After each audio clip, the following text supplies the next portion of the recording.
Hello everyone, my name is Ashu and you are watching our YouTube channel Inside Scholar Academy. तो कैसे हैं आप सब लोग? मैं उम्मीद करता हूँ आप सब बेहतरीन जबरदस्त जिंदाबाद होंगे। तो भाई चैप्टर आपको पता है कौन सा चल रहा है? चैप्टर चल रहा है हमारा हाउ डू ऑर्गेनिज्म रिप्रोड्यूस। सभी को पता है क्यों जरूरी होता है रिप्रोडक्शन, सारी चीजें मैंने आपको कवर अप करा दी है पिछले लेक्चर्स में। तो रिप्रोडक्शन क्यों जरूरी होता है, क्या क्या चीजें होती हैं रिप्रोडक्शन में, कौन से ऑर्गेनिज्म किस किस तरह का रिप्रोडक्शन करते हैं, हर एक चीज हम कवर अप कर चुके हैं। लास्ट वाले लेक्चर में मैंने आपको बताया था कि जो प्लांट्स होते हैं उनमें किस तरह का रिप्रोडक्शन होता है, क्या क्या प्रोसेस होती है, क्या पोलिनेशन होता है, सेल्फ पोलिनेशन क्या होता है, क्रॉस पोलिनेशन क्या होता है, सारी चीजें मैंने आपको बता दी। तो आज हमारा जो चैप्टर का लास्ट टॉपिक है वो चलने वाला है रिप्रोडक्शन इन ह्यूमन बींग्स। सभी चीजों के बारे में पता चल गया, ह्यूमन के बारे में नहीं पता चला। तो ह्यूमन जो होते हैं वो किस तरह से रिप्रोड्यूस करते हैं, क्यों जरूरी होता है ह्यूमंस के लिए रिप्रोडक्शन करना। तो ह्यूमंस जो होते हैं जो रिप्रोड्यूस करते हैं वो करते हैं अपने ग्रोथ एंड डेवलपमेंट के लिए। ठीक है, ह्यूमंस ग्रोथ और डेवलपमेंट करने के लिए और अपनी जो स्पीशीज है उसको सेव करने के लिए आने वाली जनरेशन में रिप्रोड्यूस की प्रोसेस करते हैं, यानी रिप्रोडक्शन करते हैं, जिससे आने वाली जनरेशन में उनकी स्पीशीज बरकरार बनी रहे। और ये जो रिप्रोडक्शन वाली प्रोसेस है वो एक इरिवर्सिबल प्रोसेस होती है। कैसी प्रोसेस होती है? इरिवर्सिबल प्रोसेस होती है। तो ये सारी बातें ना करते हुए बढ़ते हैं भाई अपने चैप्टर की तरफ। चैप्टर है हमारा, जो टॉपिक है इस टाइम वो है रिप्रोडक्शन इन ह्यूमन बींग्स। देखिए, तो रिप्रोडक्शन जो होता है ह्यूमन बींग्स के अंदर वो दो मेजर चीजों के लिए होता है। पहला है ग्रोथ एंड डेवलपमेंट। और ग्रोथ एंड डेवलपमेंट कैसी प्रोसेस होती है भाई? एक इरिवर्सिबल प्रोसेस होती है। ये चीज मैंने आपको बता दी है अभी अभी। ठीक है, चलिए आगे देखते हैं। अब जो ग्रोथ होती है ह्यूमन बींग्स के अंदर, जब कोई बेबी जब अपने बर्थ के टाइम के बाद में जो ग्रोथ करता है, उन ग्रोथ को साइंटिफिक लैंग्वेज में कुछ डिफरेंट डिफरेंट टर्म से जाना जाता है। सबसे पहली जो टर्म है उसको बोलते हैं इन्फेंट। क्या बोलते हैं? इन्फेंट। ऐसे बच्चे जो 1 महीने से 1 साल की एज के बीच के होते हैं, यानी किसी बच्चे की 1 महीने से लेकर 1 साल तक की एज क्या कहलाएगी? इन्फेंट कहलाएगी। या ऐसा बच्चा जिसकी एज 1 महीने से 1 साल के बीच में, वो बच्चा क्या कहलाएगा? इन्फेंट कहलाएगा। दूसरा क्या है आपका? टोडलर। ऐसा बच्चा जिसकी एज 1 साल से लेकर 4 साल तक है, ऐसा बच्चा क्या कहलाएगा? टोडलर कहलाएगा। क्या कहलाएगा भाई? टोडलर। तीसरा है एडोलसेंट। ऐसा बच्चा जिसकी एज 11 साल से लेकर 19 साल के बीच में है, ऐसा बच्चा क्या कहलाएगा? ऐसा बच्चा कहलाएगा एडोलसेंट। अब ये एडोलसेंट ही आगे जाकर किस में चेंज हो जाएगा? एडल्टहुड में चेंज हो जाएगा, यानी जवानी वाले फेज में चला जाएगा। अब एडल्टहुड क्या है? देखिए पहले, it is the period of transmission from childhood to adulthood. यानी ये कौन सा पीरियड है जिसमें बच्चा ट्रांसमिट कर लेता है खुद को, कहां से कहां तक? चाइल्डहुड से एडल्टहुड तक। नेक्स्ट है आपका adulthood. It is the age it is from the age of 18 years. ये कब से शुरू हो जाती है? 18 साल की एज से शुरू हो जाती है और आगे तक ही चलती रहती है। तो टोटल 4 टर्म्स है हमारे पास: इन्फेंट, टोडलर, एडोलसेंट और एडल्टहुड। ठीक है, इसके अलावा एक टर्म आती है प्यूबर्टी, जिसको बोलते हैं, क्या आती है? प्यूबर्टी। देखिए प्यूबर्टी क्या है? Puberty is the period during which the reproductive system of boys and girls mature. ऐसा पीरियड जिसमें किसी बॉय या गर्ल का रिप्रोडक्टिव सिस्टम मैच्योर हो जाए, किसी भी लड़के या लड़की का रिप्रोडक्टिव सिस्टम मैच्योर हो जाए, ऐसी फेज क्या कहलाएगी? ऐसी फेज कहलाएगी प्यूबर्टी। ठीक है, अब ये जो प्यूबर्टी की फेज होती है वो लड़के और लड़कियों में डिफरेंट डिफरेंट होती है। जो लड़कियां होती हैं उनमें प्यूबर्टी की फेज जो है वो पहले शुरू हो जाती है, यानी अप्रोक्स 11 ईयर्स। ठीक है, और जो लड़के होते हैं उसमें लगभग 12 से 14 साल की एज में ये जो फेज है वो स्टार्ट होती है। क्लियर? ठीक है, puberty continues at the age of 18 years. यानी प्यूबर्टी जो है वो लगातार चलती रहती है, कौन सी एज तक? 18 साल की एज तक। यानी जो मैच्योरेशन है रिप्रोडक्टिव सिस्टम का वो कहां पर जाकर एंड हो जाता है? 18 ईयर्स पर जाकर एंड हो जाता है। उसके बाद में जो मैच्योरेशन है वो रुक जाती है। ठीक है, चलिए आगे देखते हैं। नेक्स्ट है changes occur at puberty, occur at the age of puberty. तो लड़के और लड़कियों में डिफरेंट डिफरेंट चीजेस आते हैं प्यूबर्टी के दौरान। लड़कियों में क्या डिफरेंस आते हैं, लड़कों में क्या डिफरेंस आते हैं, ये देखते हैं। Testis mature and start producing sperms. जो टेस्टिकल्स होते हैं मेल्स के अंदर वो मैच्योर हो जाते हैं और शुरू कर देते हैं क्या प्रोड्यूस करना? वो शुरू कर देते हैं प्रोड्यूस करना स्पर्म्स। इसी तरह से लड़कियों में उनकी ओवरी मैच्योर हो जाती है, लड़कियों की ओवरी मैच्योर हो जाती है और वो प्रोड्यूस करने शुरू कर देती है ओवम, और उनका मेंस्ट्रुअल साइकिल भी स्टार्ट हो जाता है at the age of puberty. Clear है भाई? चलिए आगे देखते हैं। पेक्टोरल ग्रिडल, पेक्टोरल ग्रिडल बोलते हैं आपके शोल्डर वाले एरिया को, यानी ये वाला जो पार्ट है ये वाला, इसको हम बोलते हैं पेक्टोरल ग्रिडल। लड़कों में जो पेक्टोरल ग्रिडल है वो वाइड होना शुरू हो जाता है, यानी शोल्डर जो है वो चौड़े होना शुरू हो जाते हैं। ठीक है, तो लड़कों के जो शोल्डर्स हैं वो ग्रो होना शुरू हो जाते हैं, यानी वाइडर होने शुरू हो जाते हैं। ठीक है, अब जो लड़कियां होती हैं उनमें पेल्विस ग्रिडल जो है, पेल्विस ग्रिडल होता है लोअर एब्डोमिनल एरिया, यानी एब्डोमेन से नीचे वाला एरिया जो है वो ग्रो होना शुरू हो जाता है। ठीक है, lower abdominal area grows. Clear है भाई? चलिए आगे देखते हैं। Hair growth in pubic region, pubic region में हेयर ग्रोथ होना स्टार्ट हो जाती है। ठीक है, दोनों में ही होती है, बॉयज एंड गर्ल्स दोनों के अंदर ही प्यूबिक रीजन में हेयर ग्रोथ स्टार्ट हो जाती है। ठीक है, development of moustache and beard, men's के अंदर मस्टैश एंड बियर्ड ग्रोथ होनी शुरू हो जाती है। ठीक है, क्या ग्रो होना शुरू हो जाती है? मस्टैश एंड बियर्ड ग्रो होना शुरू हो जाती है। आगे लड़कियों में क्या होता है? Enlargement of breast, enlargement of breast. अब जो लड़कों की वॉइस है वो प्यूबर्टी के दौरान डीपर यानी भारी आवाज होनी शुरू हो जाती है, वहीं पर लड़कियों की जो आवाज है वो श्रिल होना शुरू हो जाती है, यानी बारीक या सुरीली होना शुरू हो जाती है। ठीक है, तो ये कुछ चेंजेस आते हैं प्यूबर्टी के दौरान लड़के और लड़कियों के अंदर। चलिए आगे देखते हैं। आगे आता है आपका मेल रिप्रोडक्टिव सिस्टम। क्या होता है मेल रिप्रोडक्टिव सिस्टम? कौन कौन से एसेंशियल ऑर्गन्स या ग्लैंड्स काम करती हैं आपके मेल रिप्रोडक्टिव सिस्टम को फंक्शन कराने में? आइए देखते हैं। Male reproductive system is consist of many organs, is consist of many organs and glands. These part of reproductive system are as follows, यानी किस किस से बना होता है? मैनी ऑर्गन्स एंड ग्लैंड से। अब ये पार्ट कौन कौन से हैं देखते हैं आगे। सबसे पहला जो पार्ट है वो है टेस्टिस, ये है most important part of the human reproductive system. ठीक है, टेस्टिकल जो है सबसे ज्यादा इंपॉर्टेंट पार्ट होते हैं। A pair of testis is located below the abdomen that sorry in the scrotal sac और सोक्रेटम। कहां पर प्रेजेंट होते हैं? Below the abdominal region, abdomen से नीचे एक सैक होता है जिसको बोलते हैं स्क्रोटल सैक या स्क्रोटम, वहां पर प्रेजेंट होते हैं आपके दो टेस्टिकल्स। ठीक है, the testis produce male gametes, जो टेस्टिकल्स होते हैं वो प्रोड्यूस करने का काम करते हैं मेल गैमेट्स, जिनको बोला जाता है स्पर्म्स। किसको प्रोड्यूस करते हैं भाई? मेल गैमेट्स को प्रोड्यूस करते हैं, जिन्हें बोला जाता है स्पर्म्स बोला है। ठीक है, to maintain the temperature of 2 to 3 degree below the body temperature. अब हमारे जो टेस्टिकल्स होते हैं मेल्स के, वो एक स्क्रोटल सैक के अंदर बंद होते हैं, आप सभी को पता है। तो वो जो है जब बॉडी का टेम्परेचर ज्यादा होता है स्क्रोटल सैक नीचे की तरफ चला जाता है, और जब बॉडी का टेम्परेचर कम होता है तो स्क्रोटल सैक ऊपर की तरफ चला जाता है। यानी कहने का मतलब ये है, जो स्क्रोटल सैक होता है वो टेस्टिकल्स को स्पर्म्स प्रोड्यूस करने के लिए एक स्पेसिफिक टेम्परेचर प्रोवाइड करता है। स्पेसिफिक टेम्परेचर क्या? सपोज कीजिए आपके बॉडी का टेम्परेचर 90 डिग्री सेल्सियस है, 90 डिग्री फ़ारेनहाइट है ना, तो इससे बिलो टेम्परेचर चाहिए, यानी बॉडी से 2 या 3 डिग्री कम टेम्परेचर में ही स्पर्म का प्रोडक्शन हो सकता है। तो उस टेम्परेचर को मेंटेन करने के लिए जो स्क्रोटल सैक होता है वो अप एंड डाउन मूव करता है, जिससे लगातार बॉडी स्पर्म का प्रोडक्शन करती रहे। आई होप यहाँ तक की चीज आपको क्लियर हो गई होगी। ठीक है भाई, चलिए नेक्स्ट है एपिडिडाइमिस।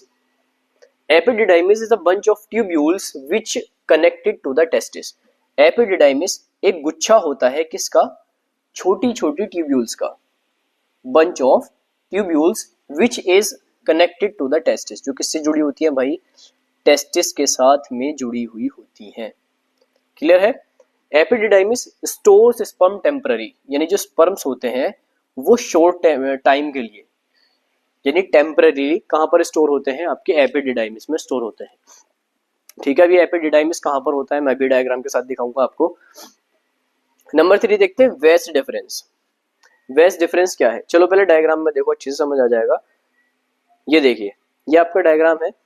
ये क्या है? ये टेस्टिकल्स हैं, ये टेस्टिस है। इस टेस्टिस से ये एक ट्यूब जुड़ी हुई है, इसके अंदर बहुत सारी छोटी छोटी इस तरह का गुच्छा बना हुआ है छोटी छोटी ट्यूब्स का। ये छोटी छोटी ट्यूब्स क्या कहलाती हैं? इन छोटी छोटी ट्यूब्स को बोलते हैं एपिडिडाइमिस।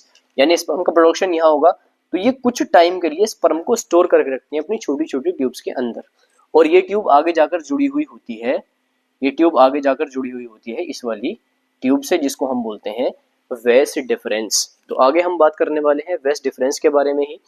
तो आपने एपिडिडाइमिस के बारे में देख लिया। वेस डिफरेंस क्या है? Each epididymis continues further as each vas deferens, यानी हर एक एपिडिडाइमिस आगे कंटिन्यू करती है किसके साथ में भाई? किसके साथ में कंटिन्यू कर रही है? हर एक वेस डिफरेंस के साथ में कंटिन्यू कर रही है। क्लियर है? अभी डायग्राम के अंदर दिखा दिया मैंने। Unites with a tube coming from the urinary bladder, और ये जुड़ती है एक ट्यूब से जो कहां से आ रही है? यूरिनरी ब्लैडर से आ रही है। दस the urethra is a common passage for the sperm and urine, और इसीलिए जो यूरेथ्रा होता है वो एक कॉमन पैसेज होता है बॉयज के अंदर स्पर्म और यूरिन के लिए। ठीक है, इसीलिए बॉयज का स्पर्म और यूरिन का एक ही कॉमन पैसेज होता है जिसको हम बोलते हैं यूरेथ्रा।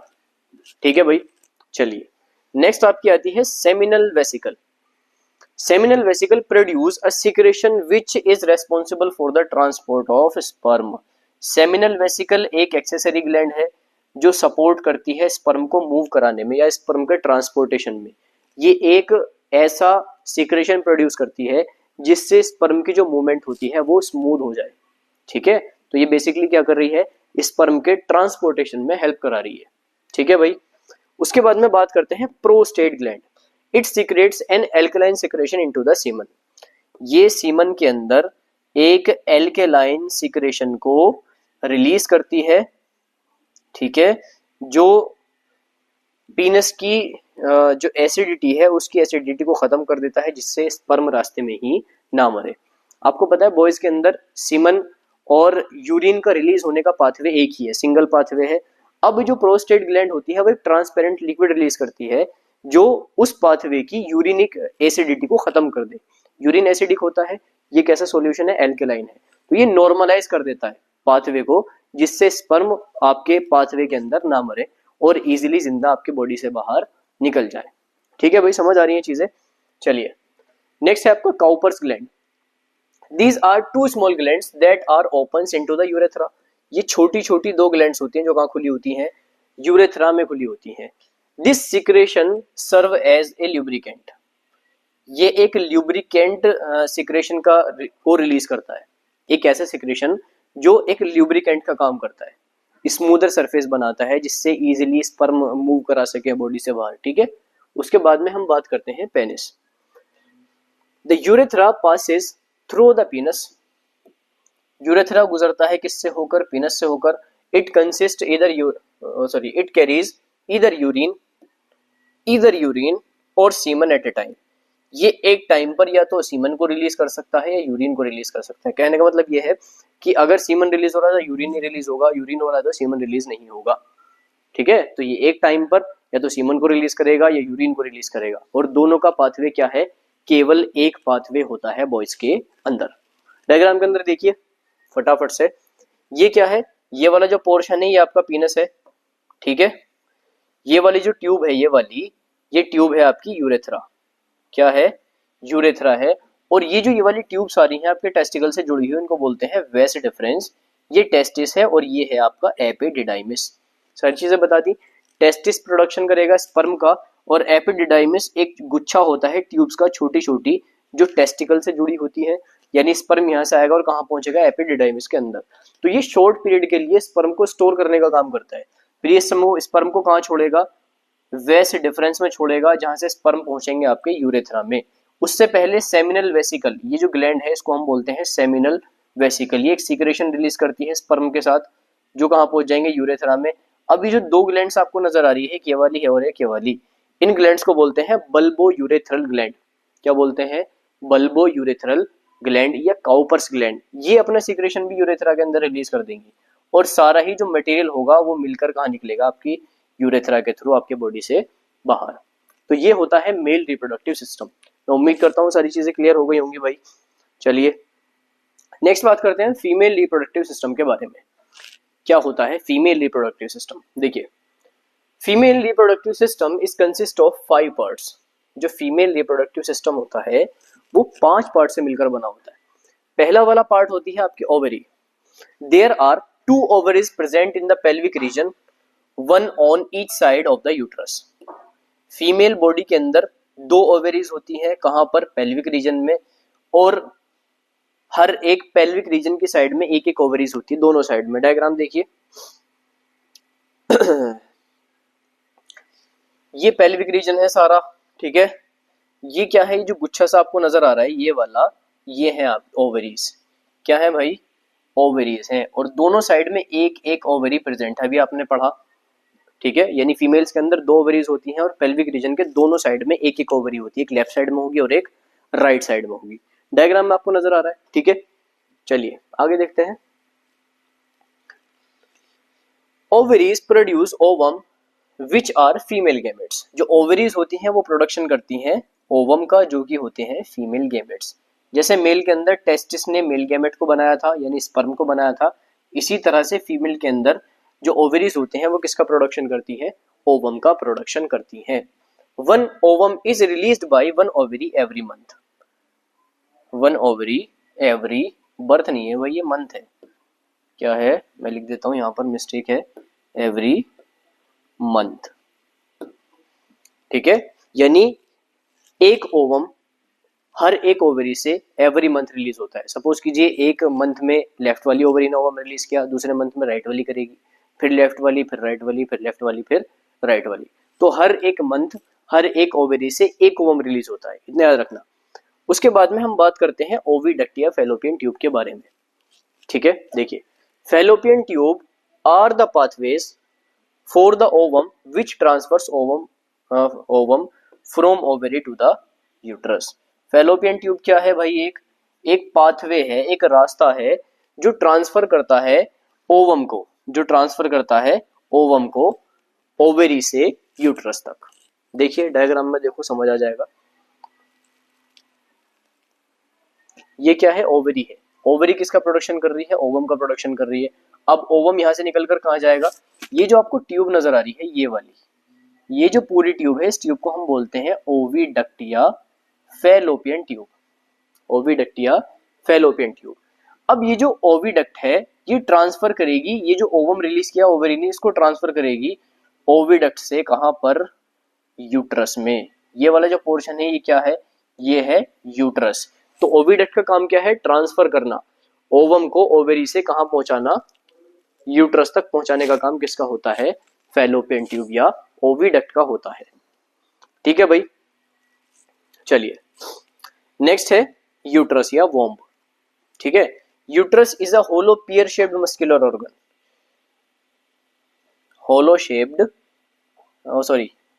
होलो पियर शेप्ड मस्कुलर ऑर्गन होता है। The inner lining of the uterus is called endothelium. जो यूट्रस की अंदर वाली लाइनिंग होती है उसको क्या बोलते हैं? एंडोथेलियम बोलते हैं। Which protects and nourishing developing of baby.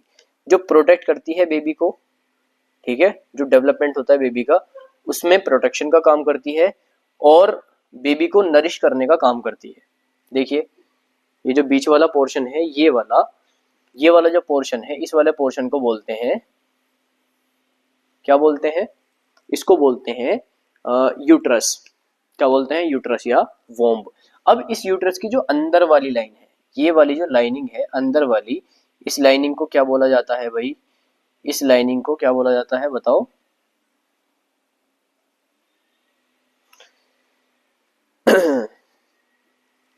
इस लाइनिंग को बोला जाता है एंडोथेलियम। चलो भाई आगे देखते हैं। तो एंडोथेलियम जो होती है प्रोटेक्ट करती है बेबी को और नरिश करती है उसके डेवलपमेंट के दौरान, ठीक है। आगे देखते हैं vagina. The uterus open into the vagina which is a muscular narrow tube. Uterus जो होता है वो ओपन होता है कहां पर? वजाइना में, जो होती है एक muscular narrow tube. Muscular narrow tube यानी यूट्रस की ओपनिंग कहां पर होती है? बेसिकली वजाइना के अंदर होती है। ये जो यूट्रस है इसकी जो ओपनिंग है वो कहां पर है? ये वजाइना के अंदर है। ये क्या है? एक मस्कुलर नैरो ट्यूब है। ठीक है, चलिए आगे देखते हैं। उसके बाद में हम बात करते हैं वल्वा का। The vagina and the urethra both opens into the vulva, यानी वजाइना और यूरेथ्रा दोनों की ही ओपनिंग कहां पर होती है? वो होती है वल्वा के अंदर। क्लियर है? यहां तक मैं उम्मीद करता हूँ सारी चीजें सभी को क्लियर हो गई होंगी। ठीक है भाई, चलिए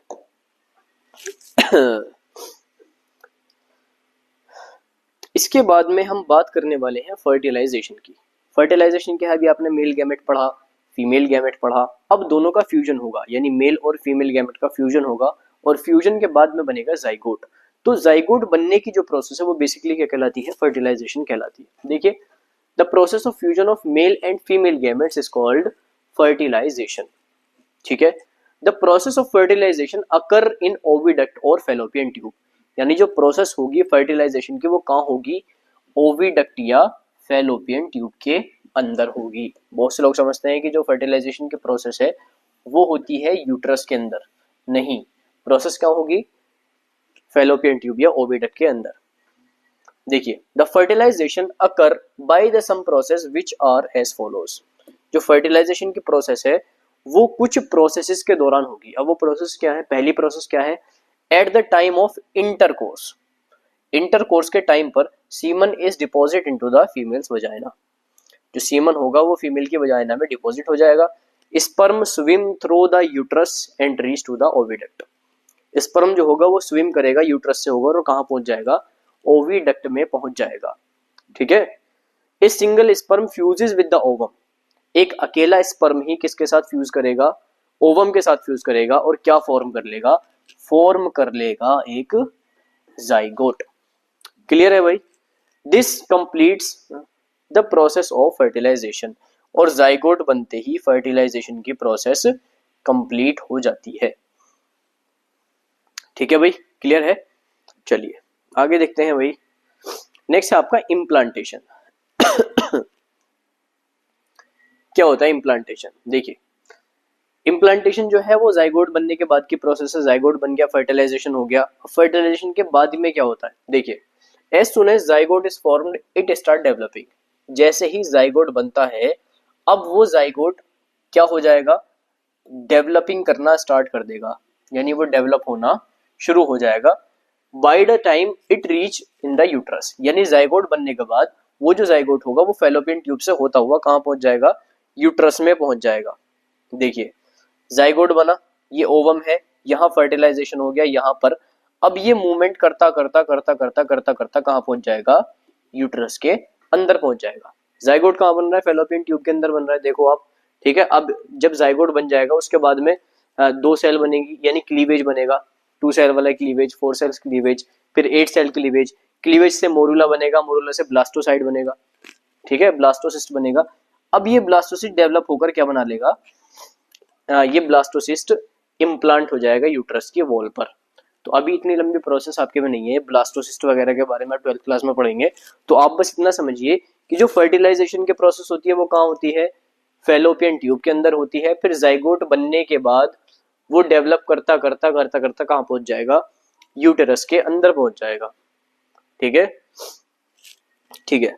embryo attached to the wall of uterus. फिर जो एम्ब्रियो बना है वो एम्ब्रियो यूट्रस की वॉल से अटैच हो जाएगा और डेवलपमेंट के लिए अगली फेज में चला जाएगा। ठीक है, the period of development of embryo inside the uterus is called gestation period, यानी यूट्रस के अंदर एम्ब्रियो के डेवलप होने की प्रोसेस क्या कहलाती है? गेस्टेशन पीरियड कहलाती है। और ह्यूमंस के अंदर गेस्टेशन पीरियड अप्रोक्स 280 डेज का होता है, यानी 280 दिन या 9 मंथ्स का होता है। ठीक है, किसका होता है? 9 मंथ्स का होता है। अब लगभग 3 मंथ्स के बाद में, सपोज कीजिए कोई एम्ब्रियो है वो यूट्रस में अटैच हो गया। अब लगभग 3 मंथ्स के बाद में वो एम्ब्रियो किस में कन्वर्ट हो जाएगा? वो एम्ब्रियो कन्वर्ट हो जाएगा फीटस में।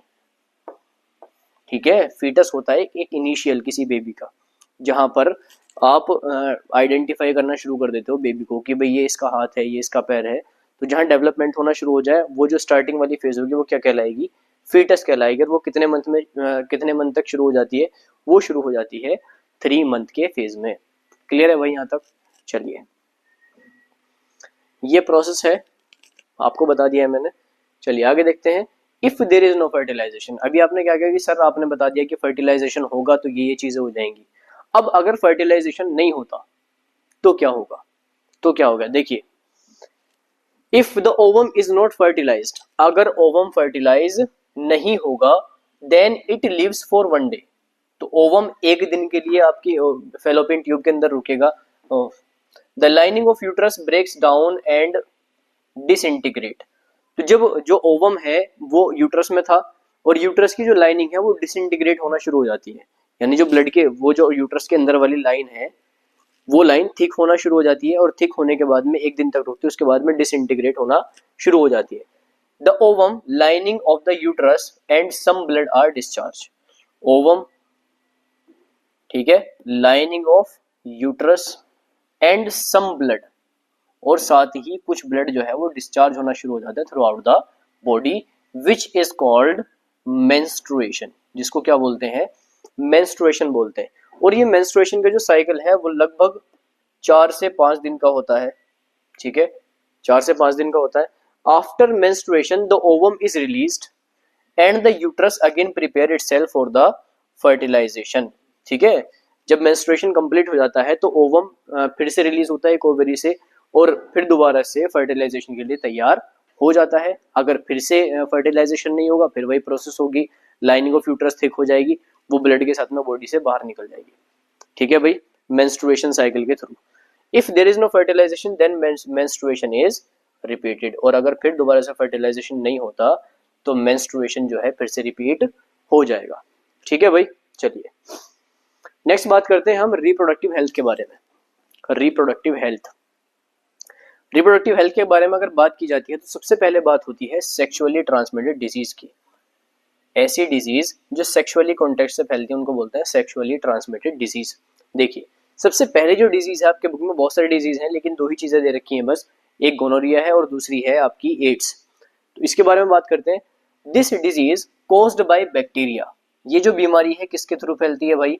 बैक्टीरिया के थ्रू होती है और फैलती है सेक्सुअली कॉन्टेक्ट से, ठीक है। क्या क्या सिम्टम्स इसके हो सकते हैं? It cause burning sensation during urination, ये यूरिनेशन के दौरान जलन पैदा कर सकती है यानी बर्निंग सेंसेशन दे सकती है। दूसरा, यूरेथ्रल डिस्चार्ज में पस कंटेन हो सकती है, यानी जब यूरेथ्रल डिस्चार्ज होगा तो उसके साथ में क्या निकल सकती है भाई? पस निकल सकती है, ठीक है। उसके बाद में सोर्स इन जेनिटल एरियाज, सोर्स यानी छाले, जेनिटल एरियाज पर छाले देखने के लिए मिल सकते हैं। तो ये कुछ सिम्टम्स होते हैं गोनोरिया के, ठीक है। चलिए आगे देखते हैं नेक्स्ट डिजीज क्या है। नेक्स्ट डिजीज है AIDS, acquired immunodeficiency syndrome. AIDS is caused by the infection of HIV, एक वायरस होता है जिसको हम बोलते हैं HIV या ह्यूमन इम्यूनो वायरस। ये इस वायरस के थ्रू एक बीमारी होती है जिसका नाम होता है AIDS. This virus attacks the, attracts नहीं है, अटैक्स, ATTACS, ठीक है, अटैक्स हमला करना, ठीक है, ATTACS, इसको काट देना भाई। This virus attacks the immune system, ये जो वायरस होता है वो ह्यूमन के इम्यून सिस्टम पे अटैक करता है, जिसकी वजह से जो ह्यूमन होता है वो छोटी छोटी बीमारियों से भी ग्रस्त हो जाता है। फिर लंबे लंबे इलाज के बाद में वो बीमारी ठीक नहीं होती, तो ऐसी कंडीशन में उसको अपना चेकअप कराना चाहिए कि वो कहीं HIV से ग्रसित तो नहीं है। HIV penetrates the T lymphocyte, जो HIV होता है यानी वायरस होता है वो पेनिट्रेट कर लेता है यानी घुस जाता है हमारी बॉडी की टी लिम्फोसाइट्स के अंदर। ये जो टी लिम्फोसाइट सेल्स होती हैं वो ह्यूमन बॉडी में इम्यून सिस्टम को बनाने में हेल्प करती हैं। तो जब टी लिम्फोसाइट के अंदर घुस जाएगा और उसके बाद में रिड्यूस कर देगा the number of T cells, किसके नंबर को घटा देगा भाई? टी सेल्स के नंबर को घटा देगा। अब जब इम्यून सिस्टम की सेल्स ही खत्म हो गई तो आदमी का जो इम्यून सिस्टम है वो वैसे ही खराब होना शुरू हो जाएगा, फिर वो छोटी छोटी बीमारियों से भी ग्रसित हो जाएगा। Which cause reduce the immunity of a person, जिससे क्या होगा कि किसी पर्सन की इम्यूनिटी वो जो है वो रिड्यूस हो जाएगी और वो छोटी छोटी बीमारी भी सहन नहीं कर सकेगा, ठीक है। अब ये जो HIV होता है, उस HIV का ट्रांसमिशन कैसे होता है, क्या क्या चीजें हैं जो हम HIV के ट्रांसमिशन से जिससे बच सकते हैं। देखिए जो ट्रांसमिशन होता है वो सबसे पहला है सेक्सुअली इंटरकोर्स। सबसे पहला ट्रांसमिशन जो है वो क्या है, सेक्सुअल इंटरकोर्स है। दूसरा कंटेमिनेटेड नीडल्स का यूज करना, यानी ऐसे नीडल्स जिसको पहले ही किसी इन्फेक्टेड पर्सन में लगा दी गई है, फिर उसी सिरिंज से आपके इंजेक्शन लगाया जा रहा है, तो इसमें चांस होते हैं HIV होने के।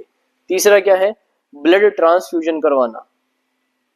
ब्लड ट्रांसफ्यूजन कैसा ब्लड, कंटेमिनेटेड ब्लड, यानी आपने चेक नहीं कराया, जिस पर्सन से आपने ब्लड लिया है आपने उससे चेक नहीं कराया कि वो HIV पॉजिटिव है नेगेटिव है, और आपने इसी तरह से ब्लड ले लिया, तो ऐसी कंडीशन में भी ब्लड के थ्रू आपको HIV हो सकता है।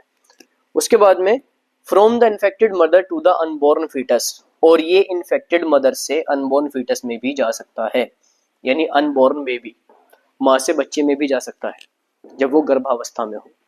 ठीक है तो चलिए भाई, आज का चैप्टर खत्म होता है, और मैं उम्मीद करता हूँ सारी चीजें आप सभी को क्लियर हो गई होंगी। अभी भी कोई टॉपिक अगर ऐसा है जो आपके समझ नहीं आया, वो हमें आप कमेंट सेक्शन में बता सकते हैं, हम जल्दी से जल्दी आपकी क्वेरीज का आंसर आपको करा देंगे। तो मिलते हैं अगले चैप्टर के साथ, अगली मजेदार थ्योरी के साथ।